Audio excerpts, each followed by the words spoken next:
Using Drupal comes with some source code that we can use that will make following along with the lessons a lot easier, making sure that we have all of the right code that we need in place so we don't have to worry about that and we can just focus on building the websites that we need. So in this lesson, we're going to take a look at what does the source code actually provide for us? Where can we get the source code? And then once we have it, how to get it installed and set up really quickly. And then importantly, we're also going to look at how you can switch between chapters when using the source code, in particular so that you don't lose any work that you did. So once I build one of the sample websites, I don't necessarily want to lose that, and I might want to be able to switch back and forth and take a look at that later on down the line after I've worked on other chapters. So we'll take a look at how to get yourself organized with the source code and make the most use of it. So let's get started and get that installed.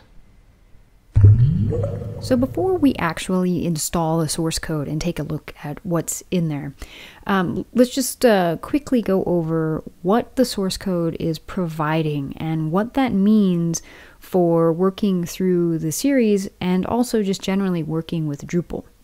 The most important thing probably is that the source code provides Drupal core, but it's Drupal core at 7.12. Not later versions. So this is an older version that was used when the book was written. And it also is using the contributed modules as they were used in the book. And so again, many of the modules may be outdated as well.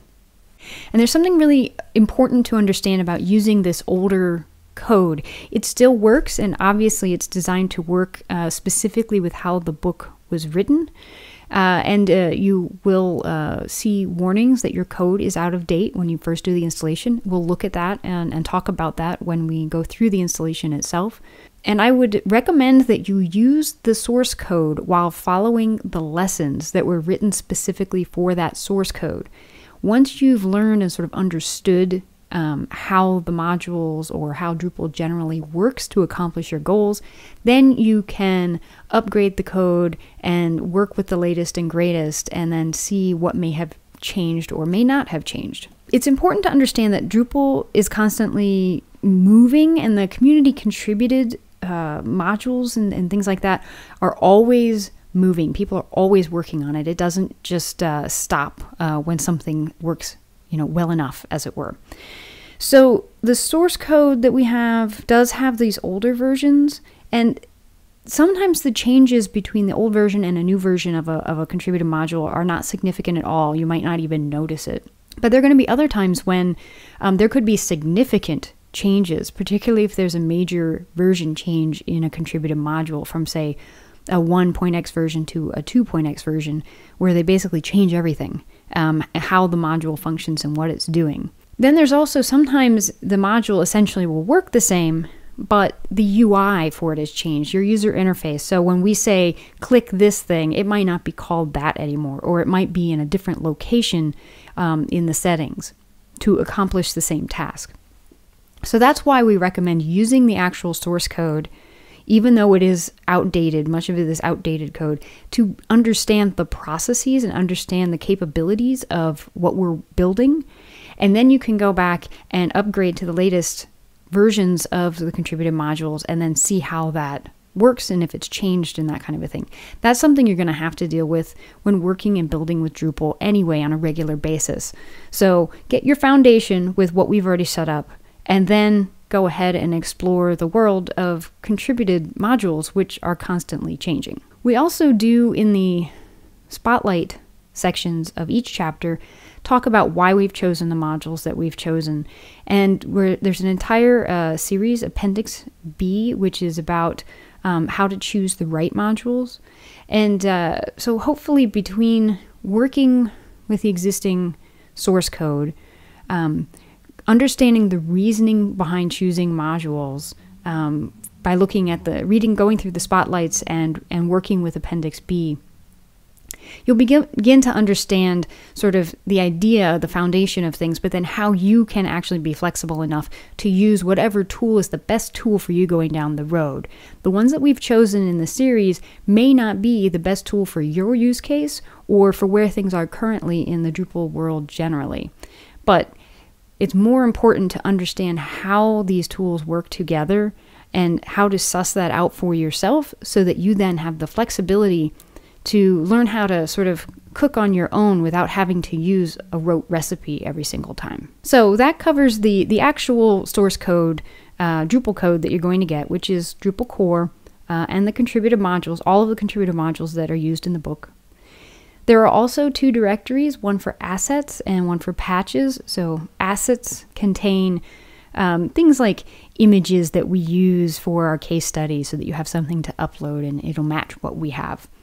And then we have a patches folder. It actually only has 1 patch in it, but this is a patch for a theme that looked a little strange, and the patch did not get into the final version of the theme before the book was published. So there's a patch to correct a slight visual problem there.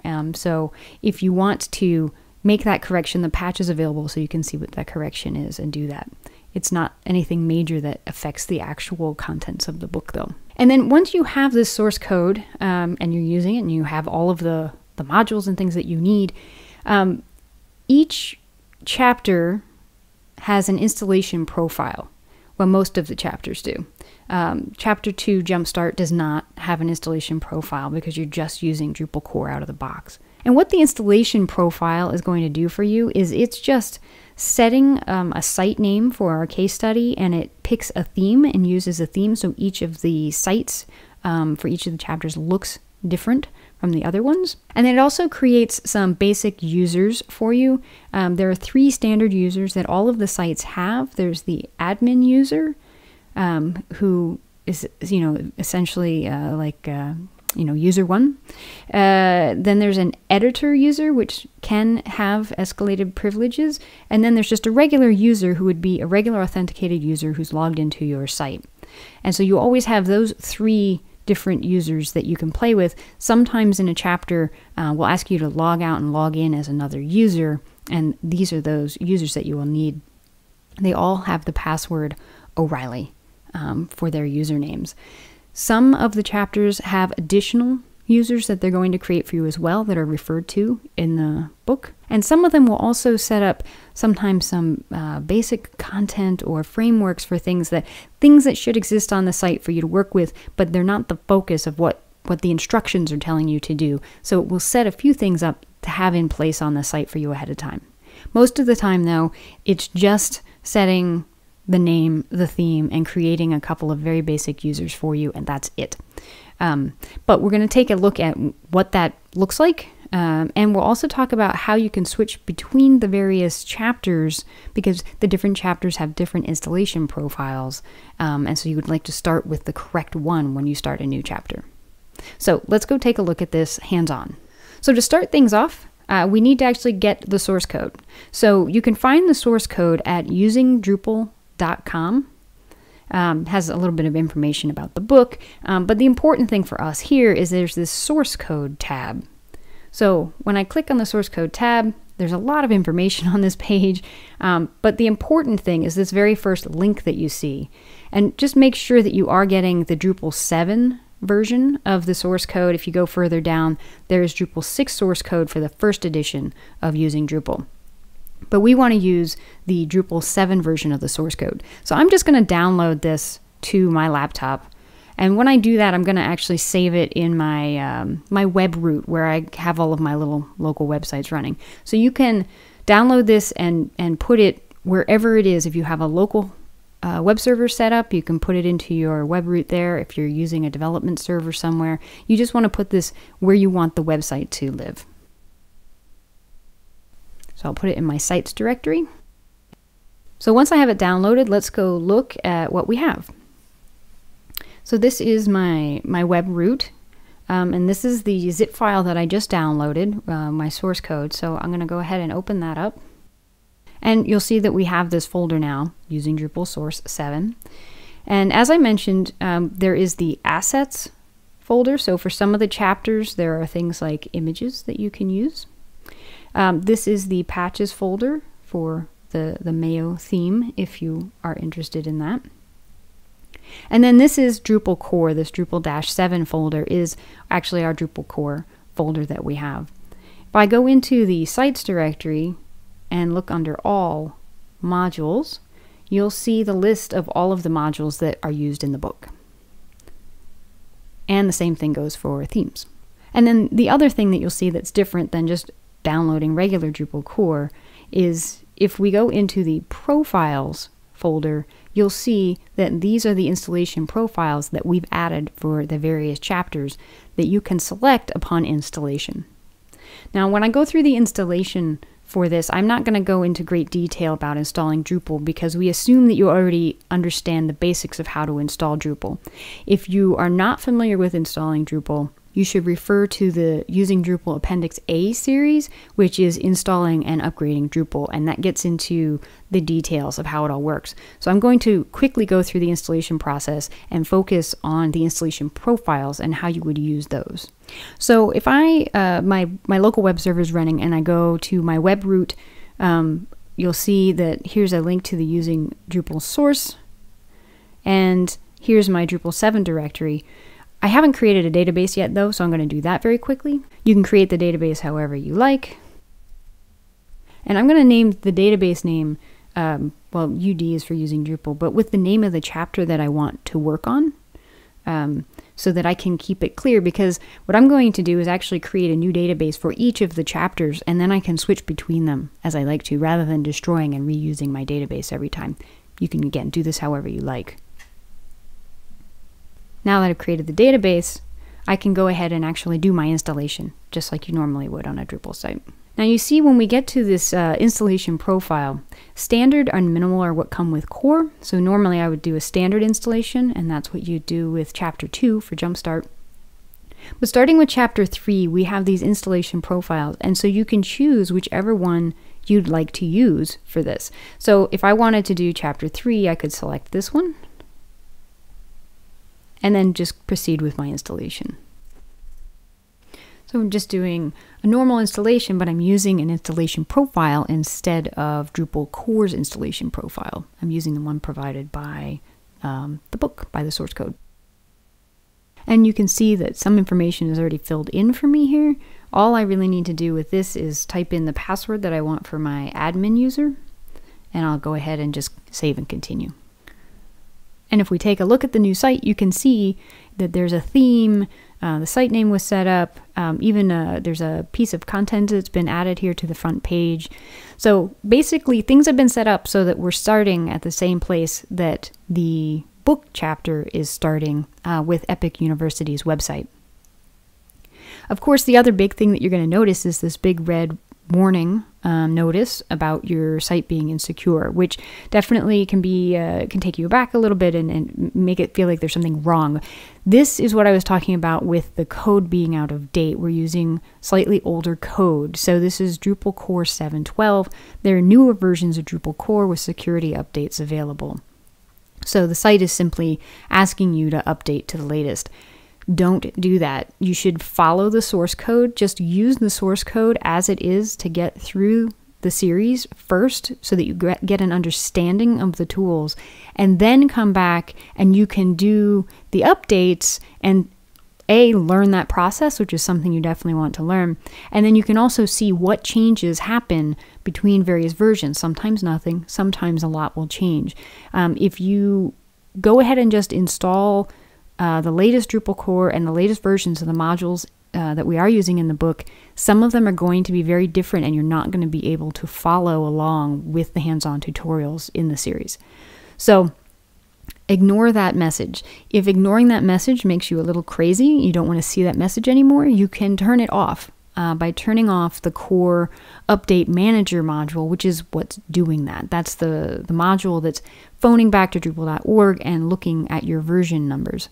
So let's go ahead and turn that off real quickly, and then we won't have that visual clutter going on for us. So we just need to go to modules, and this is a core module, and it is called Update Manager.